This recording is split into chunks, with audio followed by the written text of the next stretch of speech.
bienvenue sur le podcast des mères indignes et indignées. Je suis Pauline Devos et après avoir organisé pendant plusieurs années des repas de mères très décomplexés afin de comprendre pourquoi je me sentais aussi indigne, je vais partager maintenant avec vous des tables rondes, des portraits sans détour et des dîners sans tabou, histoire de libérer une bonne fois pour toutes la parole des mères.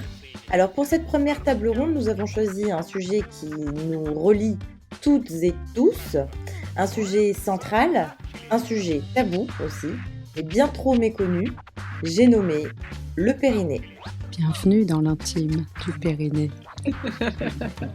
Nous avons donc réuni aujourd'hui plusieurs expertes, une sage-femme et une ostéopathe, et des témoignages dans le studio et par téléphone. Et vous avez de la chance parce qu'on va commencer avec la chronique d'une de mes mères indignes préférées, Céline.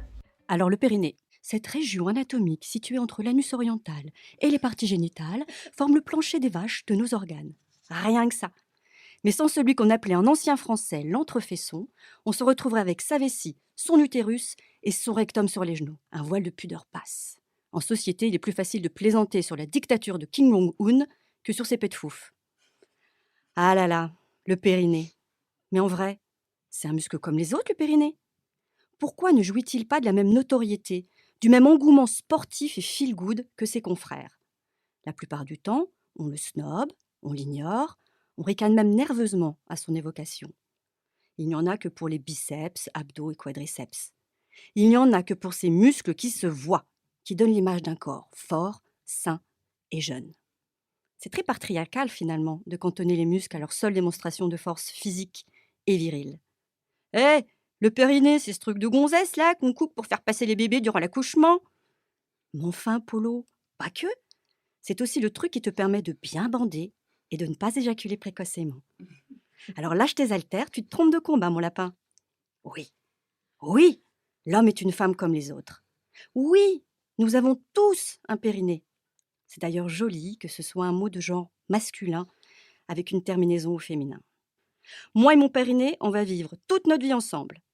Alors je l'aime, je l'écoute, je le chouchoute, je consulte un spécialiste si besoin, je serre les fesses parfois et je nous prépare un futur sans couche culotte. Alors pour commencer, j'ai envie de poser la question d'abord à Céline. Céline, tu es devenue maman il y a 10 ans, d'ailleurs en même temps que moi. On a accouché le même jour dans les pièces voisines, donc on est devenus très proches. Comment il va ton périnée aujourd'hui ? Mieux, bien mieux. 2 enfants, Céline. 2 enfants. 2 enfants, bravo aussi. Ouais, merci. Moi, j'ai été un peu zone sinistrée les 2 fois. La première fois, épisiotomie, on m'a recousu apparemment très bien. Le chirurgien était très fier du résultat. Il montrait ça à mon mari qui ne voulait pas regarder. Mon Dieu. Bon, par contre, j'ai vécu un petit drame personnel après, c'est qu'on est venu me donner une petite gélule, enfin un petit suppositoire contre la douleur, et la zone était vraiment tellement sinistrée que pendant 10 minutes, j'ai cherché mon anus et je ne l'ai jamais trouvé. Donc quand la sage-femme, je l'ai retrouvé depuis, mais quand la sage-femme est revenue, donc 10 minutes après, pour savoir si tout s'était bien passé, j'étais en larmes et je lui dis mais je n'ai plus d'anus. Elle me dit ça n'est pas possible, vous en avez un, c'est certain. Et au second enfant qui a 3 ans maintenant, j'ai malencontreusement accouché seule sur mon canapé, donc c'était pas du tout prévu. Mais Bravo, voilà. Guerrière à toi. Pas de péridurale, évidemment, voilà. Mais aussi personne pour me driver. Alors, bon, j'avais mon premier accouchement, mais comme il avait été un peu compliqué, je savais plus ce qu'il fallait faire. J'étais très sûre de moi malgré tout, mais j'ai tout fait toute seule. Donc une belle déchirure à la clé, voilà. Mais ce qui fait que bon, j'ai quand même une cicatrice bien droite et puis une en dents de scie. Tu as des cicatrices qui se croisent. J'ai Est-ce des que tu les cicatrices qui masses se croisent. Je les masse beaucoup parce que Tu les masses avec quoi ? De l'huile, surtout de l'huile de rose parce que c'est cicatrisant. Massez-vous Voilà. les meufs. Ouais, l'huile de massez-vous. rose musquée, là, c'est Très bien, superbe. Ouais, ça celle-ci, booste le ouais. collagène, c'est génial. Ça. Ouais. Alors oui, je vais en profiter, Raphaël, pour enchaîner avec toi. Donc Raphaël Hautement, ostéopathe spécialisé en périnatalité à Paris. Qu'est-ce que tu peux nous dire de ce périnée ? Fais-nous une petite présentation. Le périnée, je sens beaucoup que c'est un muscle. En fait, c'est pas un muscle, hein, c'est pas un one-woman show, c'est un girl gang, clairement. C'est plein de muscles qui, ensemble, forment le hamac du périnée. Cet enchevêtrement de muscles et de ligaments va donner 3 ouvertures, l'urètre, la vulve et l'anus. Et tous ces muscles, tous, se rejoignent au centre sur le noyau du périnée, qui est un espace tendineux, fibreux. Ce n'est plus du muscle, le noyau du périnée. D'accord ? C'est ça qu'on coupe pendant l'épisiotomie.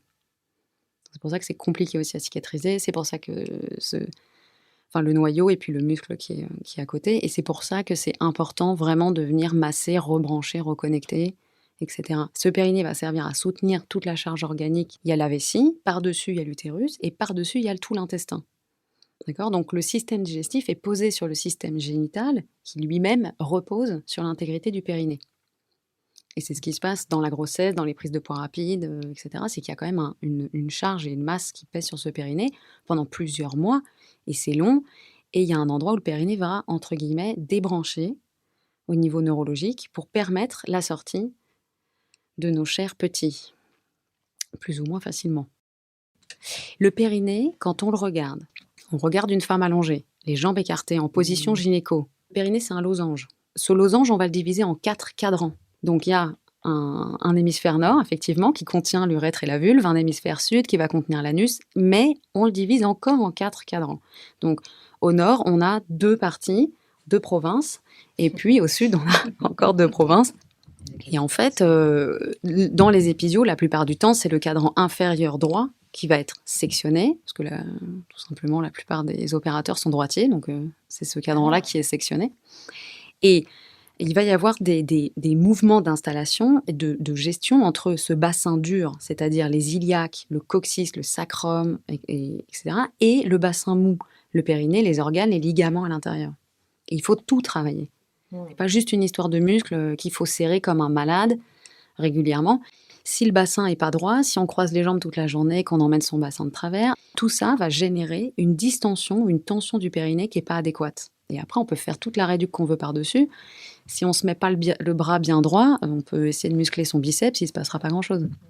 Personnellement, j'aimerais que l'éducation du périnée se fasse dès l'école. Et je pense que ce serait merveilleux. Si on pouvait éduquer les jeunes filles à prendre soin de leur périnée, ce serait quand même merveilleux. C'est une zone qui, au départ est un espace qui va permettre l'éjection des besoins naturels, les urines, les selles, etc. Donc il y a quelque chose d'inconscient qui se fait chez l'enfant avec l'apprentissage de la propreté.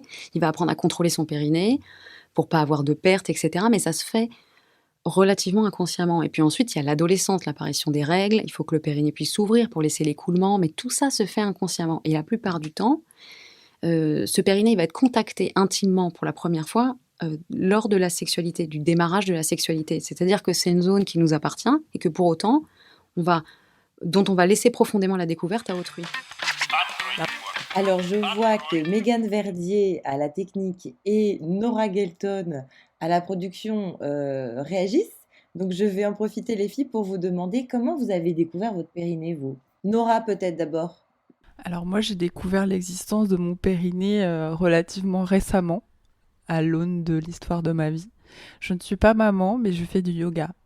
Et un jour, on m'a dit « contracte ton périnée ».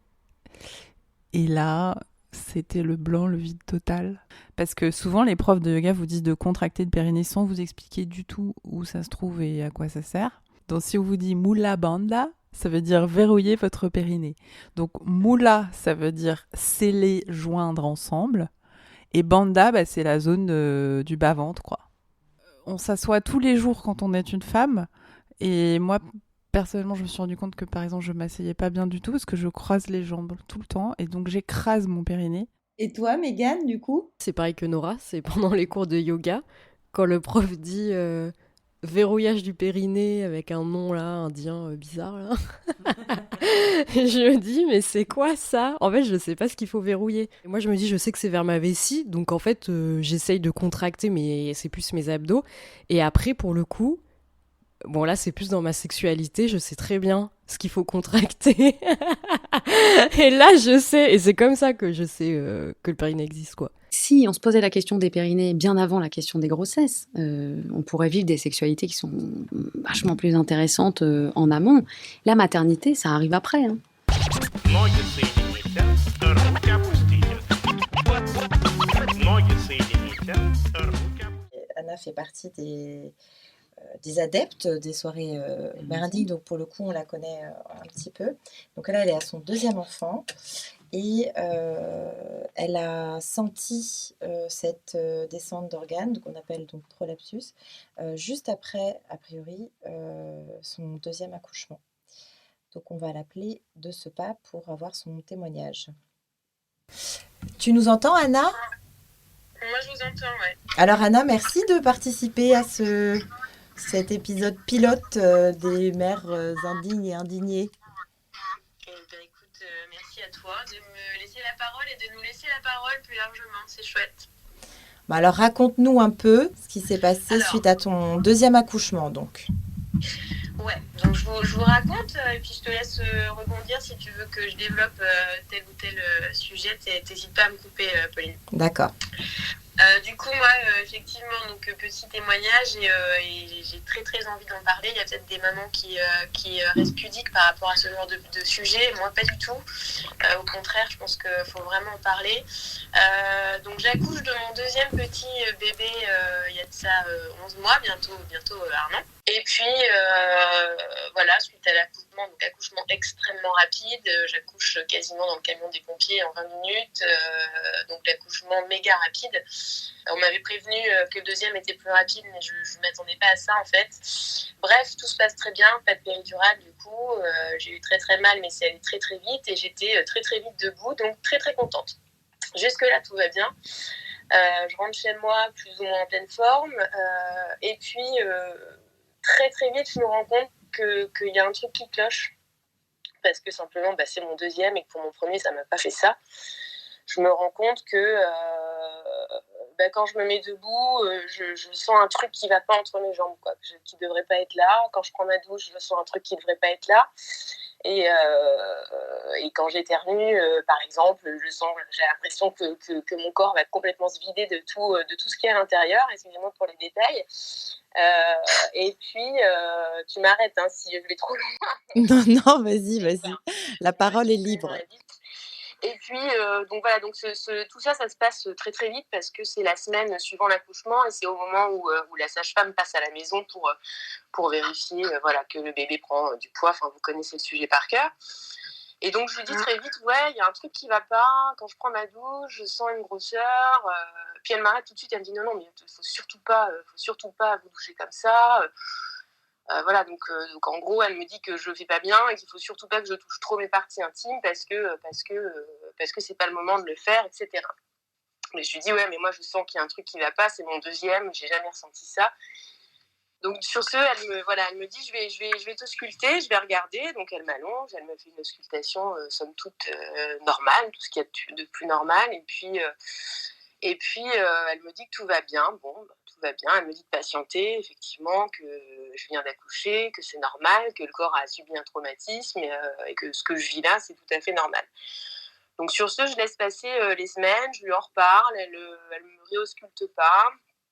Du coup, je décide d'en parler à ma gynéco qui me dit passez. Donc je passe, elle m'ausculte, encore allongée, et elle me dit que tout va bien, que mon corps se remet, qu'effectivement le périnée est complètement explosé et qu'il va falloir faire un gros travail dessus, mais à côté de ça, elle ne me parle pas de ce qui se passe là-dedans, quoi. Donc je rentre, voilà, il se passe 1 semaine, 2 semaines, je réinsiste auprès de ma gynéco pour qu'elle me revoie, elle me reprend en reconsulte, toujours rien, elle me dit que non, tout va bien, ça se remet, bon. Mais il y a toujours cette petite voix qui me dit il y a un truc qui cloche. Je lis des trucs comme tout le monde, même si j'évite de le faire. À un moment donné, je me dis bon, si je sens qu'il y a un truc qui ne va pas, il faut que je m'écoute. Et si personne ne m'aide à trouver, je vais le trouver moi-même. Et puis je tombe très vite sur ce joli mot qui est en fait ni plus ni moins qu'une descente d'organes. Et en fait, je coche toutes les cases, quoi. Donc là-dessus, je lis que effectivement, c'est en position debout et pas en position allongée, parce qu'en position allongée, on a tout qui remonte, donc tout va bien, et en position debout, il y a tout qui descend, et c'est là que le bas blesse. Donc je réappelle ma gynéco, donc 3e consultation, Et je lui dis, voilà, j'aimerais que vous me sculptiez debout. Et de là, elle me met debout et elle me dit, ah bah ouais, effectivement, ouais. J'avais l'impression qu'elle savait pas trop quoi me dire, en fait. Alors, elle m'a proposé des dispositifs. Par ailleurs, ma kiné, après, m'a dit, mais c'est fou qu'elle vous ait proposé ça alors que vous n'avez pas encore de fuite urinaire, on n'en est pas là.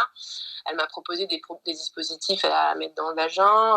Elle savait pas trop. Elle m'a dit, on vous fera opérer, mais je sais pas quand, parce que vous êtes trop jeune, puis il faut que... Enfin voilà, un discours hyper décousu. Donc je suis sortie de là, démerde-toi avec ton problème.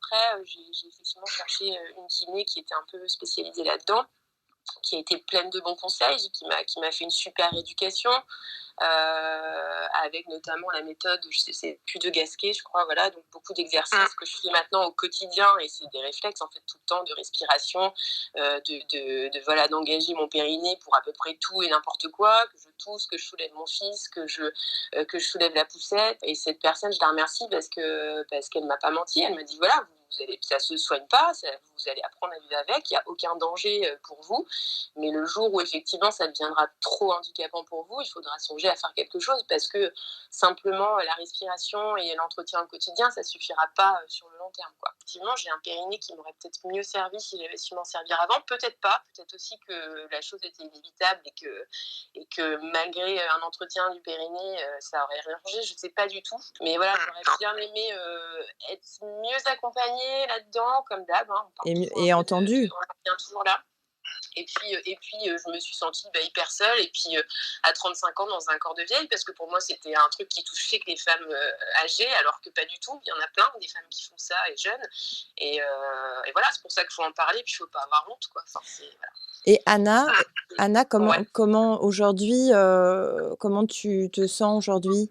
Comment ça va? Ça va, parce que si tu veux, là maintenant ça fait un moment, mon petit il a 1 an, j'ai accepté. Après il y a des moments où c'est compliqué, parce que je dis un truc tout bête, tu vas à un mariage, ça m'est arrivé, c'était je vais à un mariage, tout va bien, je passe ma journée debout, puis à la fin de la journée, je dois m'asseoir, quoi, comme une vieille, parce que je sens qu'il y a tout qui descend, que je tiens plus rien, et voilà, et j'ai du mal à aller aux toilettes, j'ai 35 ans, quoi, et tu vois ces trucs-là, ces moments-là, c'est hyper dur, parce que tu te dis que... Excusez-moi, du coup, je craque un peu. On est toutes très émues d'entendre ton témoignage, et c'est vrai que ce qui est un peu énervant et un peu choquant, finalement, c'est le manque d'écoute aussi de cette gynéco, et même de la première sage-femme. C'est fou d'avoir à insister autant pour être écoutée et soignée. Ça chamboule un peu en plus de tout le reste, quoi. Voilà, ton corps, il prend une petite claque. Ouais. C'est sympa.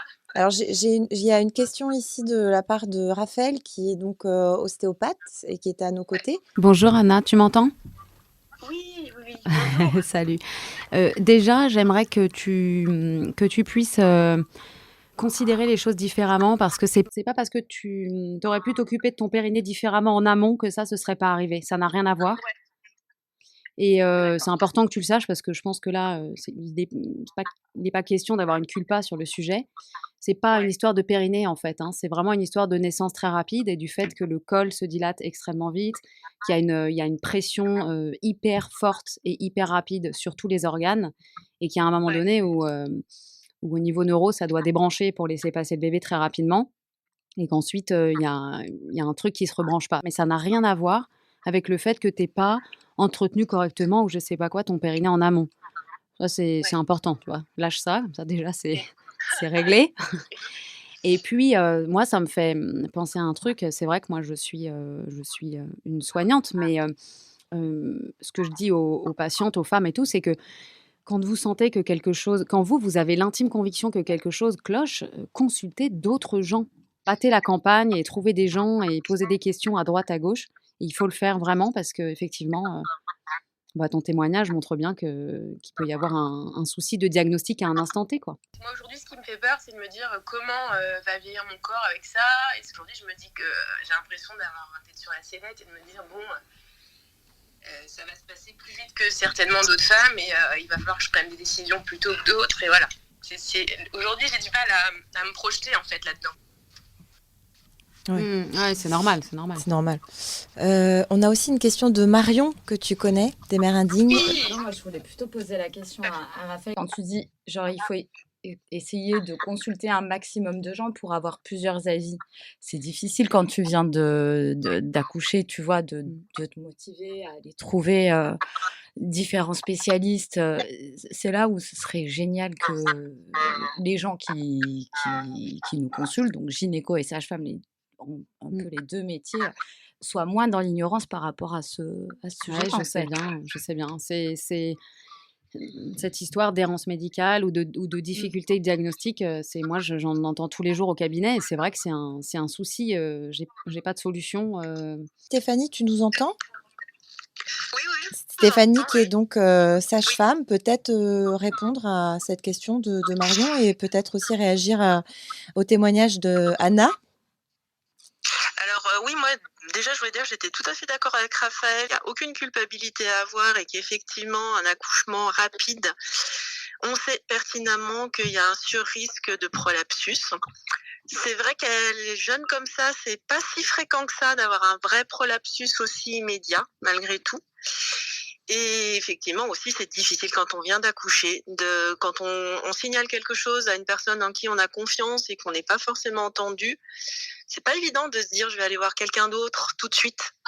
Se dire voilà, effectivement elle m'a dit d'attendre, je vais attendre un petit peu. Je peux comprendre ce qu'a dit la sage-femme en premier. Peut-être que j'aurais répondu la même chose en disant c'est tôt. On va peut-être attendre un peu que l'utérus ait repris sa place.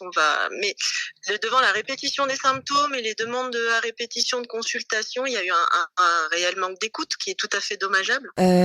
Alors Anna, est-ce que tu veux dire une dernière chose avant de nous laisser parce que je vois qu'il est l'heure pour toi. Non, merci pour votre écoute et puis j'espère que ça servira à d'autres personnes. Merci pour ton J'espère que témoignage. ça te servira.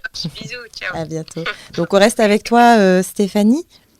Ouais. Alors merci d'être avec nous. Est-ce que tu as une autre réaction par rapport à ce témoignage? Effectivement, on examine allongé. Oui, effectivement, j'admets que j'examine allongé. Après, cela dit, sur un prolapsus, il suffit de faire tousser une patiente. Lors de l'examen, si elle tousse et qu'il y a un prolapsus, on va le sentir. C'est-à-dire, qu'est-ce que tu sens? On sent que cliniquement, lorsqu'on fait un toucher vaginal, avec l'habitude, on sait où doivent se positionner les organes.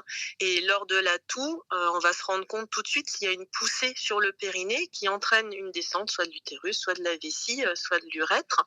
Donc ça, on le sent tout de suite, quoi. On peut aussi avoir un périnée abîmé en ayant une césarienne. Parce que là, on parle de... Ah bah oui. Ouais. Ah bah non, oui. parce que là, voilà, on parle d'accouchement par voie basse, mais en ayant une césarienne, on peut aussi avoir le périnée abîmé par le poids du bébé, la exactement. Il grossesse. y a eu quand même, on a porté cette grossesse pendant 9 mois et donc le périnée a porté le poids de ce ou ces bébés pendant 9 mois. Donc en tout cas, il doit être checké, ça c'est sûr. Parfois, il y a moins de séances, mais il doit être checké, ouais. Il y a d'autres patientes qui n'ont pas de gêne particulière, mais c'est quand même important de consulter et qu'on explique qu'est-ce que c'est qu'un périnée, qu'on pose des questions, qu'on fasse un interrogatoire assez complet, qu'on écoute les patientes et qu'on modifie éventuellement des mauvaises habitudes, parce qu'on peut avoir un périnée qui est très bien après l'accouchement. Et si on a des mauvaises habitudes, dans 2 ans, dans 3 ans, dans 4 ans, on va avoir des soucis. Oui. Donc voilà, le périnée, c'est pour toute notre vie, c'est notre base. Ноги соедините, руки опустите.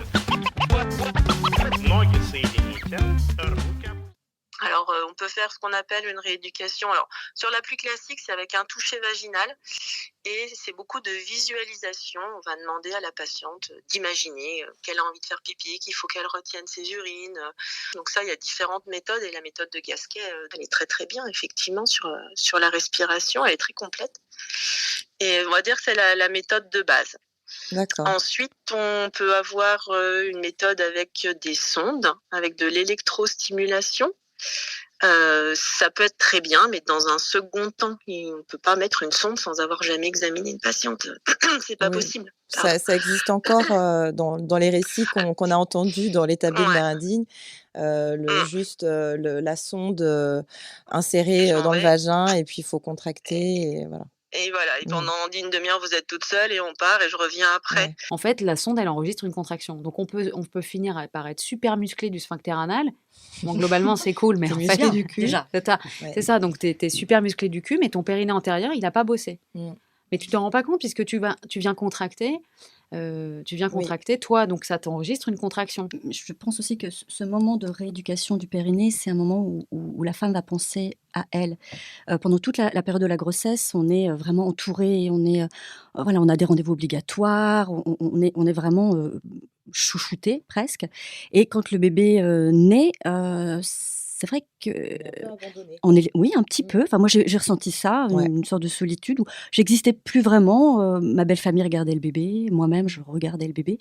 J'ai fait, je boudais moi quand il fallait aller, les premiers temps, faire ma rééducation. J'étais fatiguée au final, c'est vraiment un temps qu'on reprend pour soi. Là, on a une pensée pour toutes nos grand-mères et aussi peut-être nos mères qui n'ont pas fait de rééducation du périnée. Moi, je pense à ma grand-mère qui courait toujours aux toilettes dès qu'elle elle avait un fou rire. Et c'était d'ailleurs quelque chose qui nous semblait tout à fait normal, hein. Ah, ça y est, fou rire. Ah, ça y est, elle a encore fait pipi dans sa culotte. Voilà, alors qu'en fait, c'est pas du tout marrant, quoi. Ouais. Et puis une patiente qui nous dirait bah moi j'ai jamais envie de faire pipi, je peux passer toute la journée sans aller faire pipi, je suis pas gênée. Bon, il y a un petit souci là aussi, Ah, c'est pas normal. ouais. Et alors, Et je voilà, je lisais pense. qu'il y avait, enfin, que l'incontinence, anale qui est un sujet encore, très tabou, touche quand même plus de 20 des femmes. Le chiffre est énorme. Ouais. Ça arrive effectivement, plus souvent qu'on ne croit parce que les patientes souvent, quand on parle périnée, elles pensent, voilà les urines, mais pas forcément.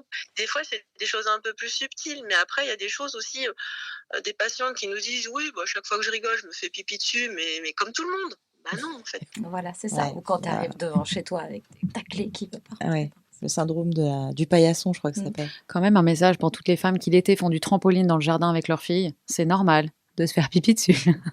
Tu veux dire qu'il faut pas faire de trampoline? Pas de trampoline. Pas de, là, Tu veux dire c'est une enfant et situation. adulte, pas de Ouais. trampoline? Non, mais c'est vraiment De toute une. façon, je suis Le très nulle, alors ça trampoline, m'arrange. c'est vraiment la situation, quoi qu'il arrive, que tu aies eu des enfants ou pas, quel que soit ton âge, tu te C'est pisses nul. dessus. Et on Voilà. peut dire que courir, c'est nul aussi ou pas? Parce que moi, ça m'arrange. Courir, moi, je trouve que c'est assez nul. Et le Ouais. cheval. Mais le cheval, c'est différent. Ah. Ça peut bien se passer, mais il faut bien placer son bassin, tout ça. Les cavalières ont souvent des périnées très toniques, parce qu'elles serrent beaucoup les adducteurs. Ouais. Mais en revanche, ton coccyx peut être un peu embêté. Donc, il y a un entre-deux à trouver. Les danseuses, c'est les pires, hein. Elles ont des périnées hypertoniques, hypertoniques. Elles passent leur vie en première, là, les fesses serrées.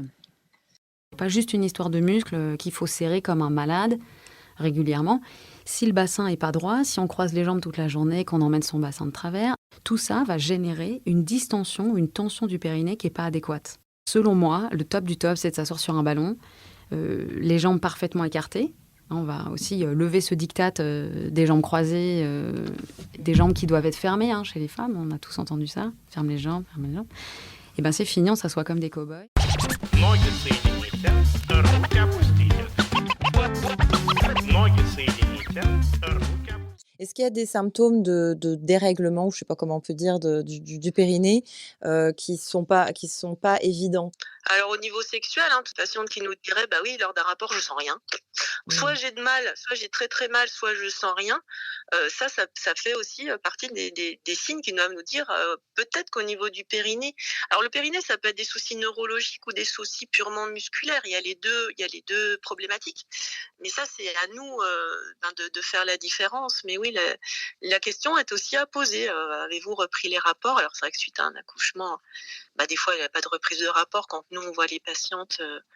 Dans un terme normal, la rééducation, on la commence environ à 2 mois, 1 mois et demi, 2 mois après l'accouchement. De récupérer une sexualité comme ça, moi j'avais très très peur de retrouver Ah oui, moi aussi.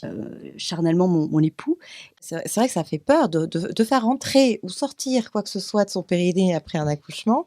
C'est quand même quelque chose qui est un peu stressant. Comme l'idée de faire caca aussi, ça te fait peur.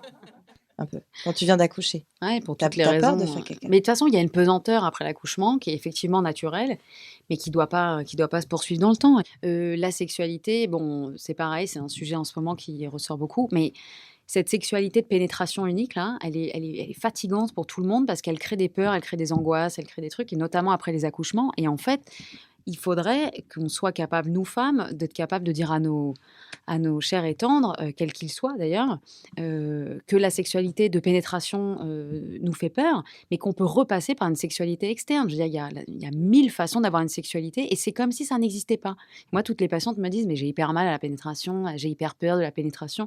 Et en fait, c'est comme une sorte d'épée de Damoclès au-dessus de la tête après l'accouchement, alors qu'on pourrait tout à fait retrouver un environnement charnel, une nouvelle érotisation du corps, par des caresses et une sexualité qui resterait externe pendant un certain temps, toujours, 2 mois, 6 mois, j'en sais rien, on s'en fiche, ça dépend des couples, et qui permettrait de renouer avec la sexualité, la confiance, tranquillement, en dehors de la question de la pénétration. Mais moi, je perçois chez les patients qu'il y a un décalage entre les attentes des maris, encore beaucoup, et puis le besoin des femmes de répondre à ces attentes, et en même temps la peur, en même temps la frayeur, en même temps les croyances, et c'est une espèce de montagne qui se crée autour de ce périnée. Je me dis qu'il y a il y a un endroit où il faudrait développer des cours d'anatomie hyper précis, beaucoup plus, bien mieux que ça n'est fait aujourd'hui, je sais pas, peut-être à l'école, hein, dans les cours d'éducation sexuelle, à quoi ça sert le périnée? Enfin, je veux dire, les piliers du clitoris, on a vu beaucoup de clitoris là ces derniers temps, les piliers du clitoris, ils s'accrochent sur les branches inférieures du pubis. Donc, en gros, si ton périnée est solide et que tu éclates les jambes de façon importante et que tu crées un écart, en fait, ça va créer une stimulation du clitoris vachement plus intense. Mais pour ça, il faut que le périnée soit solide en amont pour qu'il y ait une espèce de contre-puissance entre l'ouverture des jambes et la mobilité musculaire du clitoris. Enfin, il y a tout un tas de trucs qui sont géniaux, en fait, et qui participeraient à une sexualité qui a quand même une autre tête. Tu t'en penses quoi, toi, des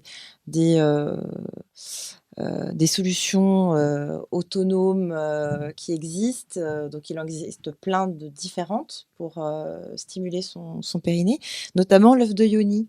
Oui, mon préféré. Alors, en fait, pour moi, tout ce qui peut fonctionner est bon à prendre, mais néanmoins, il faut quand même être vigilant, parce que en fait, tout ne correspond pas à toutes les femmes. Et l'œuf de Yoni, qui est un œuf de pierre, alors de jade ou de cristal ou hein, de quartz rose, en fonction de ce qu'on veut obtenir en termes de lithothérapie, parfois c'est trop lourd. Parfois, c'est trop lourd. Alors, on a des femmes qui mettent un œuf de Yoni qui est trop gros pour la capacité musculaire de leur périnée. L'œuf est trop lourd. Accessoirement, il y en a plein qui sont vendus sans ficelle parce que c'est génial, le corps sait tout faire tout seul jusqu'à ce qu'en fait, on n'arrive plus à jamais à le sortir et que ce soit un cauchemar. Donc, s'il y a utilisation d'œufs de Yoni, merci de le prendre avec des ficelles qui peuvent s'enlever. On ne tire pas dessus comme des dingues. Et puis, ouais, enfin, l'œuf de Yoni, les boules de geisha, tout ça, c'est OK, pour autant que ce soit pas trop lourd. Quand on fait une auto-rééducation du périnée, il y a plein d'outils qui sont intéressants, les petites haltères, c'est tous les petits exercices de Kegel, hein, qui sont aux États-Unis, au Canada, tout ça, c'est la grande star du périnée, c'est Kegel. Et c'est hyper intéressant, mais il faut y aller progressivement et il faut accepter que, au départ, il faut mettre des petits poids, monter progressivement, que ça prend du temps. Les petits poids dont tu parles, toi, tu conseilles le set, le set qui s'appelle le set de rééducation qui s'appelle, c'est la marque Elani, c'est ça? Ouais, Elani, c'est la marque, c'est très Donc bien. c'est des petits poids que tu t'insères. Ouais, ça ressemble à un tampon et puis il y a une petite ficelle et puis en fait ils font tous la même taille mais ils font pas tous le même poids. Au début c'est 20 grammes, 40 grammes, etc. Donc au début on garde le 20 grammes pendant 2 heures et puis quand il tient bien on le met 4 heures et puis quand on a réussi à passer la journée avec son 20 grammes sans qu'il glisse tout seul, et ben on essaye de mettre le 40 grammes pendant 2 heures et puis ensuite etc. Et petit à petit comme ça on augmente le poids et donc on rééduque pour le coup musculairement le périnée. C'est un peu le même principe que les boules de geisha, quoi. Oui, qui vont pas forcément changer de poids, les boules de geisha. La boule de geisha, le principe, c'est qu'elle prend de la place dans le vagin. Elle va stimuler par une enveloppe externe qui a des petits picots en silicone ou des trucs, la paroi du vagin. Et il y a une bille dedans qui va créer une résonance quand on marche et stimuler les parois vaginales. Ouais, Ça donne envie. Pauline, elle ouvre des yeux. Ouais.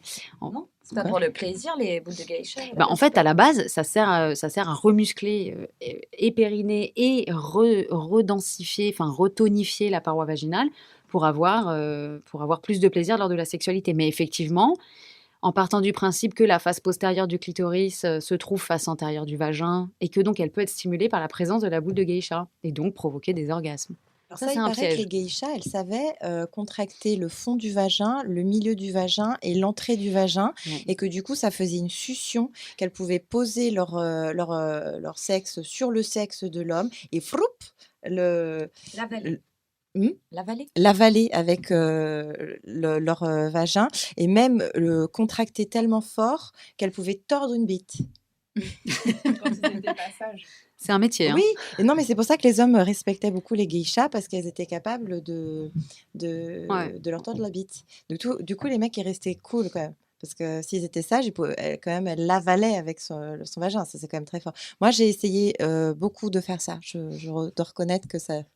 À partir du moment où ma kiné en rééducation du périnée m'a parlé des boules de geisha, d'ailleurs, j'ai eu la même kiné que Céline. Oui. Tu te souviens? Très bien.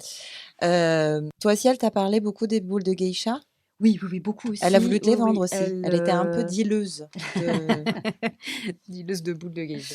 Tu Intéressant. rééduques en ayant un orgasme, c'est tout bénef, quoi. Ça arrive d'ailleurs.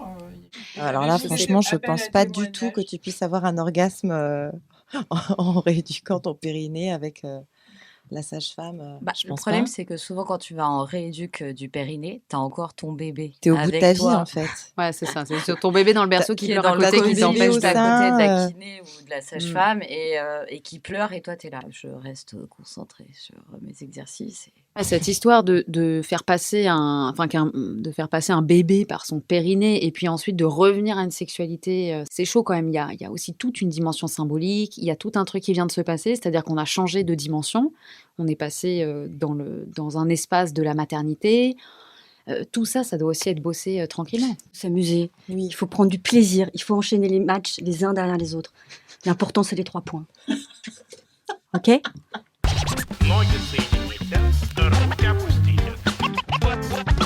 Ноги соедините, руки опустите. En France, la rééducation du périnée est prise en charge depuis 1985, mais ce n'est pas le cas dans tous les pays du monde, pas du tout. Donc je vous propose d'écouter le témoignage de Sarah, qui vit donc à Washington et qui vient d'avoir son bébé et qui est venue faire sa rééducation du périnée en France, carrément. Aucun ne m'a parlé de la rééducation du périnée ou de la préparation du périnée pendant la grossesse ou pour le postpartum. C'est une des premières questions que j'ai posées à mon obstétricienne qui, elle, m'a dit « Ici, c'est pas courant, c'est seulement en cas de besoin. » Donc là, j'ai un peu été hallucinée. Je lui ai dit « Mais qu'est-ce que ça veut dire en cas de besoin ?» Elle m'a dit si vous êtes gêné, si vous avez des problèmes d'incontinence, etc. Et donc, je me suis renseignée auprès de toutes mes copines qui ont fait des bébés ici, et c'est pareil. On ne te présente pas la possibilité, on ne t'offre pas ce choix, c'est à toi de le demander. Les cours de préparation à l'accouchement se font en une journée ou en un week-end avec un prof ou une prof de yoga ou une sage-femme ou une infirmière. Voilà. Donc ça, c'est un peu selon tes disponibilités et surtout ton argent parce que ça coûte très très cher. Stéphanie, peut-être que tu veux réagir par rapport à ce témoignage international en tant que sage-femme? Il faut reconnaître effectivement que aux États-Unis, je pense qu'en plus l'aspect financier est tout à fait prédominant. Au moins en France, quels que soient nos revenus, on a droit à cette rééducation. Attention parce qu'il y a 5 ans, ça a failli passer à l'as, cette prise en charge. Il était question de réduction budgétaire et comme c'est toujours plus intéressant d'aller voir du côté des santé des femmes et de tailler dans la coupe de ce côté-là, on a failli ne plus être remboursé au niveau de la rééducation du périnée. Mais c'est fou. Donc, nous, les sages-femmes, les kinés spécialisés, on est montés au créneau et donc ils ont abandonné l'idée, mais on n'est pas passé loin. En parlant des changements, c'est toi, Nora, qui me parlait d'une discussion que tu as eue avec Raphaël. Il y aurait un changement au niveau des gynécos, c'est ça, du suivi? Bah oui, de ce qui est en train de se passer au niveau du numerus clausus et puis du fait que petit à petit, il n'y aura plus de gynéco de ville, qu'il n'y aura plus que des gynécos pathologiques, entre guillemets, à l'hôpital et que tout le suivi gynéco sera fait par les sages-femmes et les médecins G avec un DU de gynéco, diplôme universitaire. Nous, il y a un drame à Paris. Moi, je vois, j'ai beaucoup de mal à dire, mes patientes me demandent toutes Mais vous avez pas une gynéco sympa? Alors sympa en plus, tu vois, genre un truc, c'est une espèce en voie de disparition. Ouais. Elle dit non, j'en ai plus. Effectivement, les patientes, alors nous, quand on les suit quand on suit la grossesse, donc peu à peu, elles découvrent ce qu'on fait. Elles nous disent ah mais oui, mais vous faites le suivi gynéco. Ah je peux continuer avec vous. Bah oui, avec plaisir. Justement, c'est hyper intéressant. Les sages-femmes, tout le monde sait que ça existe, mais personne ne sait exactement ce que fait une sage-femme. On fait une visite annuelle complète. On fait une palpation des seins, on fait un frottis, on fait un toucher vaginal si c'est nécessaire. On peut faire des échographies. C'est quand même très complet notre. Vous faites tout, mais vous êtes moins payé, c'est ça?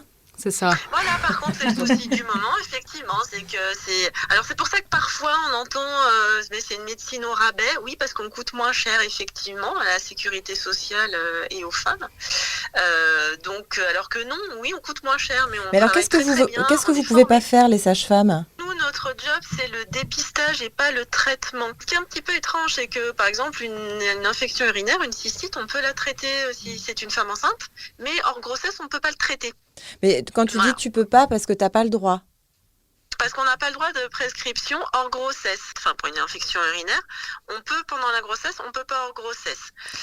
Sur tout on fait tout le dépistage des infections sexuellement transmissibles, mais si on trouve qu'il y en a une, on peut pas le traiter. Je me dis par exemple pour nos futurs ados, est-ce que plutôt que les emmener voir un gynéco, est-ce qu'on peut les emmener voir une sage-femme? Ça fait partie de nos compétences. On a une consultation dédiée, sans examen gynécologique, bien entendu, parce que ça ne sert à rien, mais pour discuter contraception, relations sexuelles, poser toutes les questions, parler vaccination contre le papillomavirus. C'est super. Mais quand tu dis par exemple que vous pouvez pas faire de prescription justement hors grossesse, si par exemple demain elles ont un souci, qu'il faut qu'elles aient un traitement aux ovules Tout ce qui est ovules, crème sur une mycose, ça pose aucun souci. Là, on est un peu plus embêté, c'est sur les traitements oraux, donc antibiotiques par voie orale, qu'on peut donner à une femme enceinte, mais pas à une femme non enceinte. Bon, tu nous diras où on signe la pétition. Écoute, moi j'en profite ici pour dire à toutes les sages-femmes là qu'on vous soutient à fond dans ce mouvement. Merci de marcher dans les rues, merci de faire grève avec vos brassards à la maternité, merci de faire grève en continuant à mettre au monde des bébés, merci d'être là la nuit pour nous mettre au monde nos enfants quand vous n'êtes pas auprès des vôtres. Merci infiniment pour ça. J'espère que vous obtiendrez gain de cause. Il y a aussi une humanité chez les sages-femmes, des questions qu'on nous pose rarement en dehors de vos cabinets. Savoir comment on va, savoir si on subit des violences. Voilà. Et c'est vrai que c'est des questions que nous posent encore très rarement. Donc merci. Ноги соедините, руки опустите. Ноги соедините, руки опустите. On peut aussi faire des bébés et ne pas avoir de problème de périnée. Et je pense que du coup, on peut interroger Raphaël, ici présente, qui a, paraît-il, un périnée en béton, un périnée ultratonique. Raconte-nous, Raphaël, comment va ton périnée? Alors, j'ai pas un périnée hypertonique, j'ai pas un périnée en béton. Parfois, il me lâche aussi, comme tout le monde. Ça dépend des moments du cycle.